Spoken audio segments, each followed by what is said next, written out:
भाई लोग नमस्कार। हम तारा लोग के भाई समीर और इस चैनल पर पहला हाली तारा लोग के स्वागत करतनी।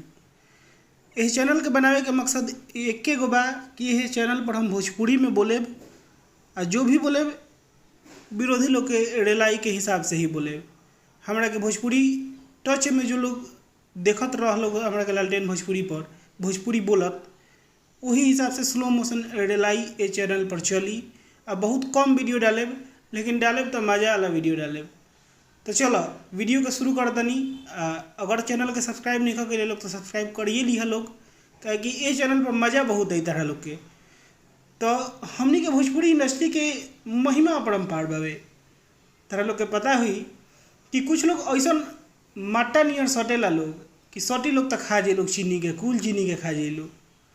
नानू समझ में आई बात बताओ तनी तनी धैर्य रख। देखा बात कुछ ऐसा बाटे कि हम कुछ भी बोली उससे पहले ये दोनों पोस्टर देखा। आजा रील पे देखा तनी के पोस्टर देखा। जौन पोस्टर पहले रिलीज हो रहे वो में सिंगर रही शिल्पी राज, लेकिन गाना रिलीज होके के समय सिंगर भैली पलक पांडे। गाना के शूटिंग पोस्टर रिलीज होके से पहले भइल रहे। एकरा मतलब गाना के रिकॉर्डिंग भी पहले भइल हुई। अब एमे कोनो शक के बात तो नहीं है।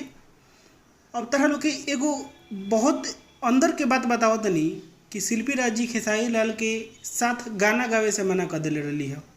ये तरह एकदम इंटरनल बात। हालांकि एक हम सत्यता के 100% गारंटी नहीं लेते, लेकिन इंटरनल सोर्स हमार कहता कि शिल्पी राज जी खेसारी लाल के साथ कुछ ना कुछ अनबन भइल रहे और इस वजह से गाना गावे से इनकार कर दिले रही है। लेकिन अब एमे हम ये भी ब्लेम नहीं करत कि पवन सिंह जाके मना कर दिले। दूगो गाना गए पवन सिंह शिल्पी राज के साथे, तो मैं गुणगान हो लगल इंडस्ट्री में कि पवन सिंह नियर सिंगरे नहीं के। विजय चौहान जी के स्टेटमेंट देखो, शिल्पी राज के इंटरव्यू देखो, अरे पवन सिंह को आदर्श मानते हैं। तो ये हम नहीं कहत कि पवन सिंह मना कर दिले का जुझरी बूटी घोड़ के बेलू हमरा नहीं के पता। लेकिन ओकरा बाद से विवाद ऐसा कुछ सुने के मिलल। लेकिन एक सोल्यूशन का भइल तो अखिलेश कश्यप जी गए रहन। अभी फोटो रिसेंटली देख ले बोलो, उनका फेसबुक पर जाके देख ले लो, हम दिखा देते नहीं दे देख लो स्क्रीन पर। तब मना करे के पड़ल शिल्पी राज जी के, जेकर कहीं से भी हम समर्थन नहीं करत। क्योंकि खेसारी लाल खुद में एक ब्रांड, एक ट्रेंडिंग स्टार, ग्लोबल स्टार है बाड़े। तो केहू फीमेल सिंगर के मना करे के जरूरत ना रहे। लेकिन फिर भी चलो अब सब कुछ ठीक हो गई बा। अब एक पीछे के अब माटा वाला कहानी से तो लोग समझ लो कि माटा जहाँ सटी वहाँ कुल चीनी के खा जाए। बस इतने के साथ हम वीडियो के ख़त्म करतनी।